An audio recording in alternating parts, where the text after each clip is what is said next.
നക്ഷത്രങ്ങൾ കൂടുകൂട്ടിയ കുളിരുള്ള രാത്രിയിൽ പുൽക്കൂടിൻ്റെ ചൂടേറ്റ് പിറന്ന ഉണ്ണിയേശുവിനെ നമുക്ക് ഹൃദയത്തിലേക്ക് വരവേൽക്കാം. മനുഷ്യരാശിയുടെ രക്ഷയ്ക്ക് വേണ്ടി തൻ്റെ ഏകജാതനെ ലോകത്തിലേക്ക് അയച്ചുകൊണ്ട് ദൈവം നമ്മെ സ്നേഹിച്ച സുന്ദര സുദിനം. പുതിയ പ്രതീക്ഷകളിലേക്കുള്ള പ്രത്യാശയുടെ വാതിൽ തുറന്ന് സ്നേഹവും നന്മയും സാഹോദര്യവും മാത്രം കണ്ടെത്തുവാൻ നമ്മെ പ്രചോദിപ്പിക്കുന്ന ക്രിസ്മസിനെ ഏറ്റവും വലിയ സന്തോഷത്തോടെ നമുക്ക് വരവേൽക്കാം. ക്രിസ്മസ് നമുക്ക് നൽകുന്ന സന്ദേശം എന്തെന്ന് ഒരു ദൃശ്യാവിഷ്കാരത്തിലൂടെ കണ്ടു നമുക്ക് ആസ്വദിക്കാം.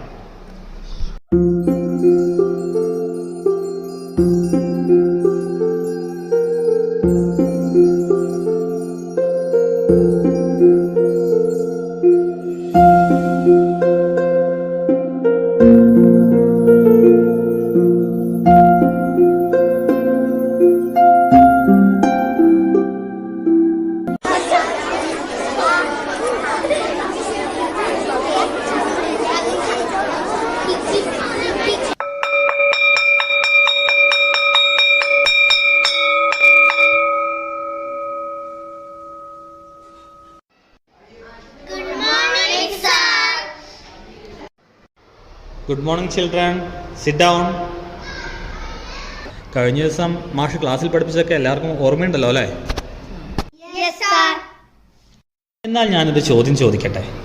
നമ്മുടെ പാപങ്ങൾക്കെല്ലാം പരിഹാരമായി ദൈവം ലോകത്തിലേക്ക് നമുക്ക് വേണ്ടി ഒരു രക്ഷകനെ അയച്ചു. അതാരാണ്? പറയൂ. അതാണ് യേശുക്രിസ്തു. Very good.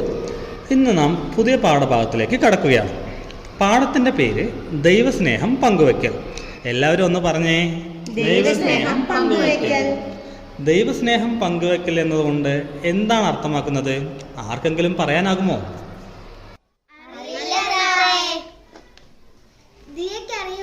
എനിക്കറിയില്ല.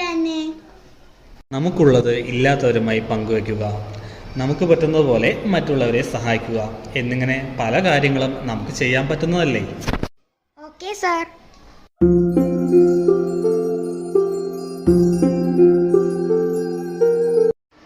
സാറേ, പുതിയൊരു അഡ്മിഷൻ ഉണ്ട്, സാറിൻ്റെ ക്ലാസ്സിലേക്കാ. ആ, ഇങ്ങോട്ട് വന്നേ. എന്താ മോൻ്റെ പേര്? സാർ, എൻ്റെ പേര് ആന്റണി.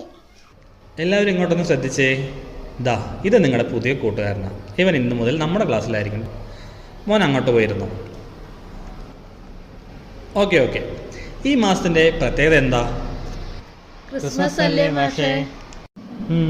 അതെ, ഈ മാസം ക്രിസ്മസ് ആണെന്ന് എല്ലാവർക്കും ഓർമ്മയുണ്ടല്ലോ. എല്ലാവരും വീട്ടിൽ പുത്തനുടുപ്പും കേക്കും നക്ഷത്രങ്ങളെ തൂക്കിയും ഒക്കെ ആഘോഷിക്കാം.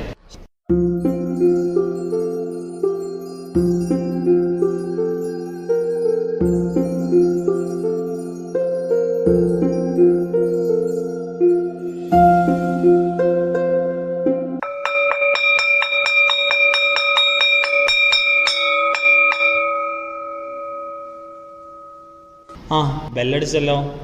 കുട്ടികളെ, ലഞ്ച് ബ്രേക്കായി. എല്ലാവരും നിങ്ങളുടെ ലഞ്ച് ബോക്സ് എടുത്ത് ഭക്ഷണം കഴിക്കൂ.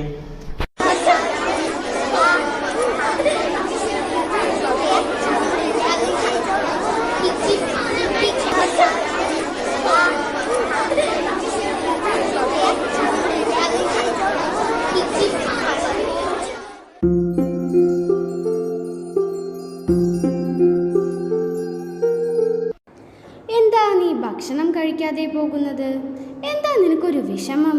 ഫുഡ് കൊണ്ടുവന്നിട്ടില്ലേ? എന്താ, ഞാൻ നിന്റെ ഫ്രണ്ടല്ലേ, എന്നോട് പറയോ? ഇന്ന് ഞാൻ ചോറ് കൊണ്ടുവന്നിട്ടില്ല. അമ്മയ്ക്ക് വയ്യ, അമ്മ ഹോസ്പിറ്റലാ, അമ്മയ്ക്ക് പനിയാ. സാരമില്ലാട്ടോ, വിഷമിക്കണ്ട, ഭക്ഷണം ഞങ്ങൾ ഷെയർ ചെയ്ത് തരാം.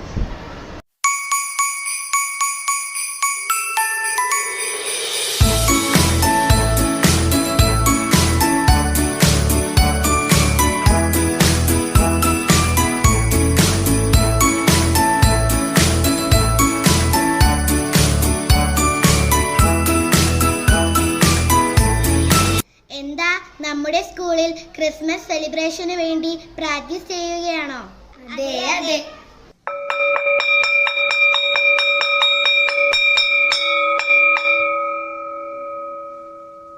Good afternoon, sir. Good afternoon, children. Sit down. Christmas ആഘോഷത്തെ പറ്റി മാഷെ ഒന്ന് പറഞ്ഞു തരുമോ? അതിനെന്താ, പറഞ്ഞു തരാലോ. എല്ലാവരും ഇങ്ങോട്ടൊന്ന് ശ്രദ്ധിച്ചിരുന്നേ. യുഗങ്ങൾക്ക് മുമ്പ് നസ്രത്ത് എന്ന പട്ടണത്തിൽ ദാവീദിന്റെ വംശത്തിൽപ്പെട്ട ജോസഫ് എന്ന പുരുഷനുമായി വിവാഹ നിശ്ചയം ചെയ്തിരുന്ന കന്യകയുടെ അടുത്തേക്ക് ദൂതൻ പ്രത്യക്ഷപ്പെട്ടു.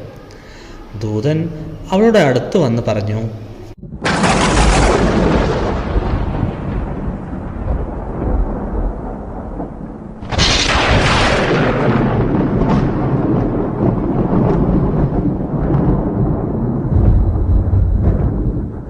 ദൈവകൃപ നിറഞ്ഞവളെ സ്വസ്തി, കർത്താവ് നിന്നോടുകൂടെ.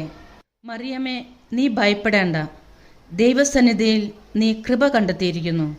നീ ഗർഭം ധരിച്ച് ഒരു പുത്രനെ പ്രസവിക്കും. നീ അവന് യേശു എന്നു പേരിടണം. അവൻ വലിയവനായിരിക്കും. ഇതാ കർത്താവിൻ്റെ ദാസി, നിന്റെ വാക്ക് എന്നിൽ നിറവേറട്ടെ.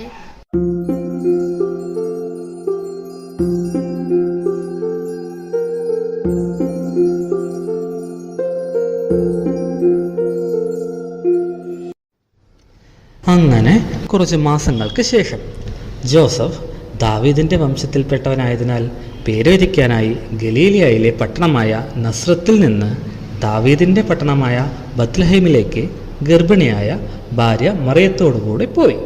വഴിയാത്രയിൽ മറിയത്തിന് പ്രസവവേദനയുണ്ടായി. എങ്ങും സ്ഥലം കിട്ടിയില്ല. അവസാനം ഒരു കാലിത്തൊഴുത്താണ് ലഭിച്ചത്. അവിടെയാണ് യേശുദേവൻ ജനിച്ചത്.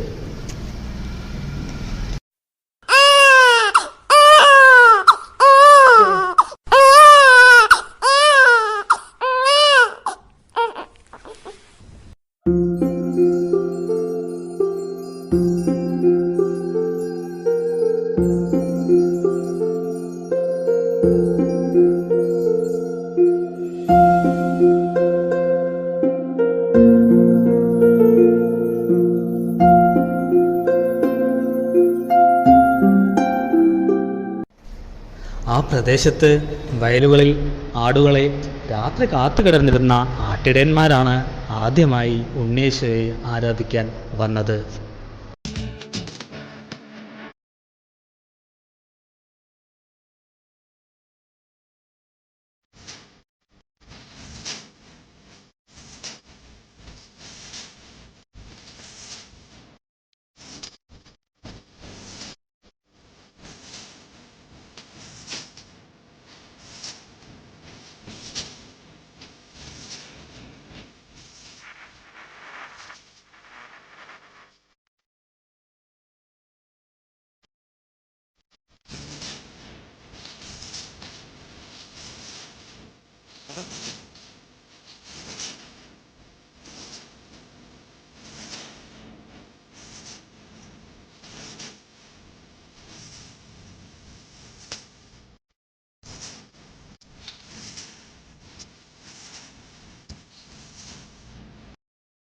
പിന്നീട് യേശുവിനെ ആരാധിക്കുവാൻ വന്നത് ജ്ഞാനികളാണ്.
ഓ മാഷേ, ഇങ്ങനെയൊക്കെ ആയിരുന്നു അല്ലേ യേശുവിന്റെ ജനനം?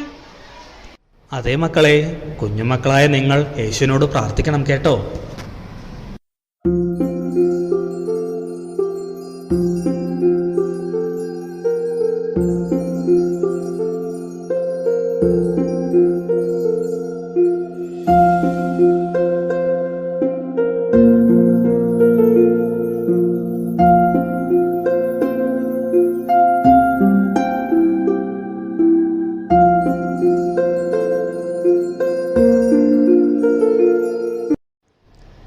സന്തോഷത്തിൻ്റെയും ശാന്തിയുടെയും സന്ദേശവുമായി കടന്നു വന്ന ഈ ക്രിസ്മസ് ആഘോഷത്തിൽ നമുക്ക് പങ്കുചേരാം.